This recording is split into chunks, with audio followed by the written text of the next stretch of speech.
केउ कारणरू भारत में सस्ता हो पारे मोबाइल रिचार्ज दर आसतु जानिबा एहार सर्विसेस खबर विषय में। रिलायंस जियो, भारती एयरटेल एवं वोडाफोन आइडिया तथा वीआई भली भारतीय टेलीकॉम कंपनी माने फिनलैंड रो नोकिया एवं स्वीडन रो एरिक्सन ठारू नेटवर्क उपकरण खरीद पाई कोटी कोटी डॉलर रो चुक्ति स्वाक्षर करिसंती।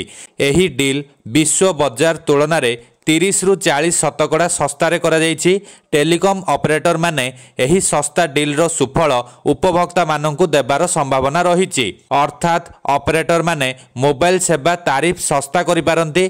मेसन रो एक विश्लेषण अनुसार भारत में टेलीकॉम नेटवर्क विशाल संप्रसारण जोगु उपकरण खर्च व्यय 40% ह्रास पाई।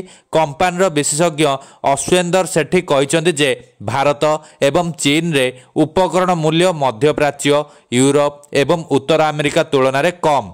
यह सत्वे विकासशील बजार गुड़िक बहुत बजार होइथिबारु से गुड़िकरू उपकरण विक्रेता माने निजर राजस्व बजाय रखिबा उपरे गुरुत्व देउछंती। कारण नोकिया, सैमसंग, एरिक्सन प्रभृति उपकरण कंपनी गुड़िकर राजस्व अभिवृद्धि अमेरिका और यूरोप रे कमुथुबा बेले भारत और चीन रे बढ़ुछि। वोडाफोन आइडिया रो मुख्य प्रजुक्ति विद्या अधिकारी जगबीर सिंह कहिसंती जे भारत रे हाराहारी एआरपीयू तथा उपभोक्ता पिछा हाराहारी राजस्व बहुत कम, जेउथिपाई व्यापक नेटवर्क निवेशक आवश्यक।